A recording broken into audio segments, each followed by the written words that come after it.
अगर उसे अपनी औलाद की परवाह होती तो वो ये सब कुछ करता फहमीना के साथ?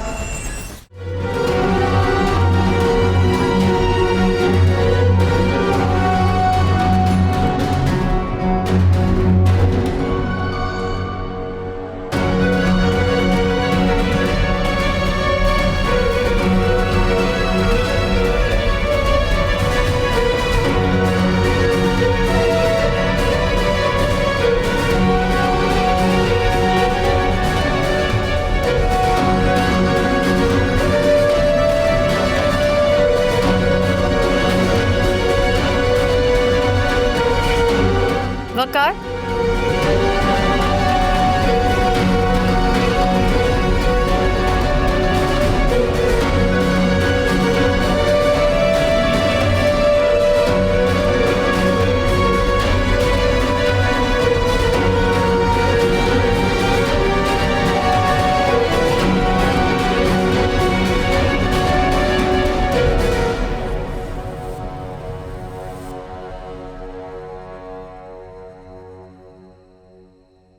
वकार क्या हुआ?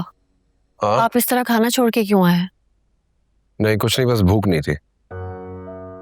क्या हुआ, आप परेशान हैं? गुस्से में हैं? नहीं तो तुमसे किसने कहा? नहीं, बस मुझे लग रहा था कि आपके और फेमिना जी के दरमियान कुछ चल रहा है। नहीं कुछ हुआ तो नहीं, बस एक बात पे आर्ग्यूमेंट चल रही है हमारी। रोशनी, तुम्हारी बात हो ना तो उसको समझाना कि बालियान का इन्फ्लुएंस उस बच्ची पर अच्छा नहीं होगा। वो मैनिपुलेट करेगा और फिर बाद में इमोशनली ब्लैकमेल करेगा। तुम तो जान ही चुकी हो कितना घटिया इंसान है। देखा था उस दिन मैंने किस तरह अपने आप को डिफेंड कर रहे थे। जरा मलाल नहीं था उनकी आंखों में। मर्द कितनी आसानी से खुद पे लगी बेवफाई और धोखे का दिफा कर लेता है ना, और औरत पे लगा इल्जाम शक की बुनियाद पे उसे सजा दिलवा देता है। माफी का तो सवाल ही नहीं उठता।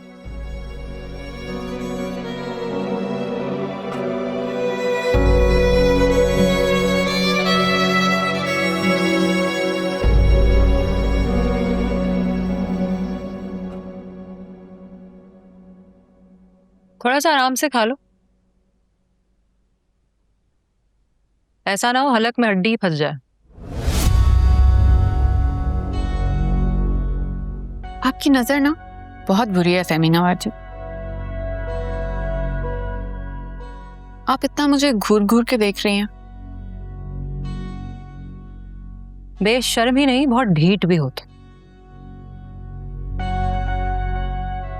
जिस थाली में खा रही हूँ उसी में छेद किए जा रही हूँ।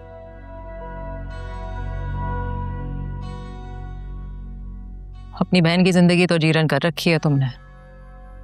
सोचो उसको तुम्हारी असली नीयत का और सोच का पता चल जाए तो अंजाम तुम्हारा अच्छा नहीं होगा।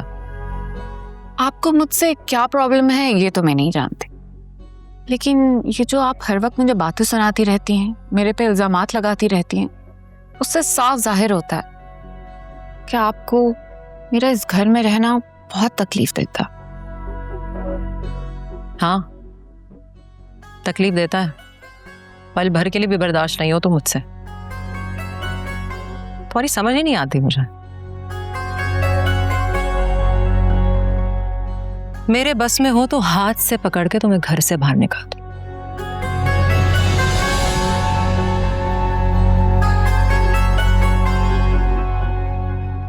किस हैसियत से निकालेंगे आप मुझे इस घर से? ये घर आपका नहीं है। बेहतर होगा कि आप अपने घर पे तवज्जो दें ताकि आपका शौहर बाकी औरतों के साथ वो सब ना करे।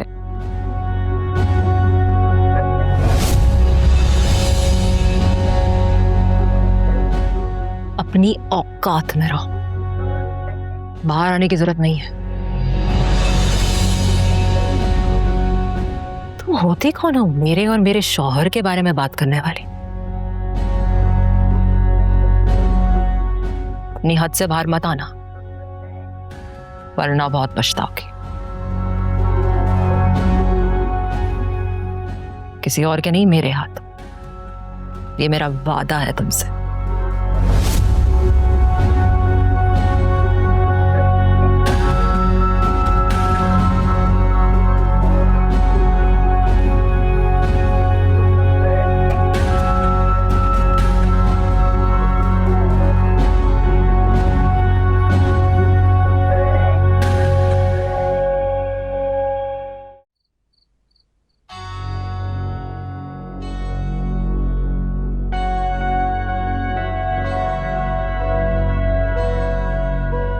आयमा, तुम्हें जरूरत क्या थी फैमिनेबाजी से उलझने की?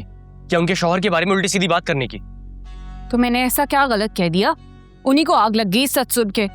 आयमा, थोड़ा अकल से काम लो और उनसे उलझना बंद करो। या फिर एक काम करो, अपना बोरिया बिस्तर बांध लो, क्योंकि उनसे लड़ाई का मतलब यही है कि वो तुम्हें यहाँ टिकने नहीं देंगी।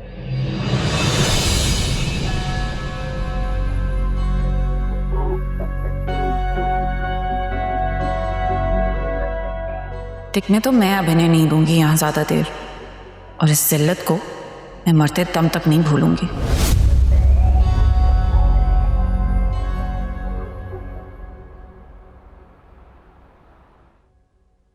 मैंने तमन्ना और शहीर को कभी बाउंड नहीं किया।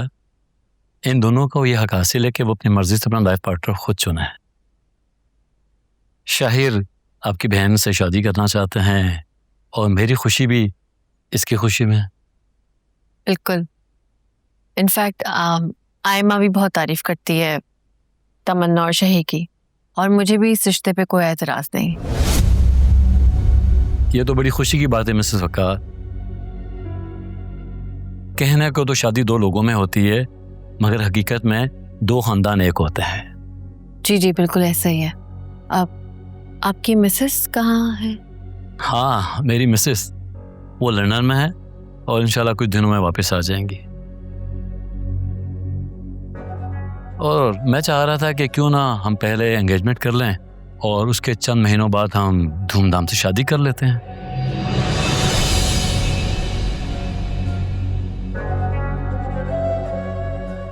मगर मेरा कहना ये कि बात पक्की तो हो ही चुकी है, तो डायरेक्ट शादी कर लें तो ज़्यादा बेहतर नहीं है? जैसे आपकी मर्जी। लेकिन शादी की तैयारियों में तो 5-6 महीने लग जाएंगे, तो क्यों ना हम छोटा सा एक फंक्शन कर लें?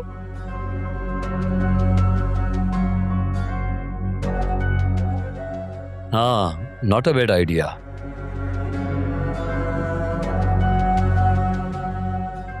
मिसेस वकार, वैसे तो शहीर मेरा भतीजा है, लेकिन मैंने इसे अपनी सगी औलाद से बढ़कर पाला है और मैं चाहूँगा कि मैं अपने भतीजे की शादी बड़े ही धूमधाम से करूँ और अपने सारे अरमान पूरे करूँ।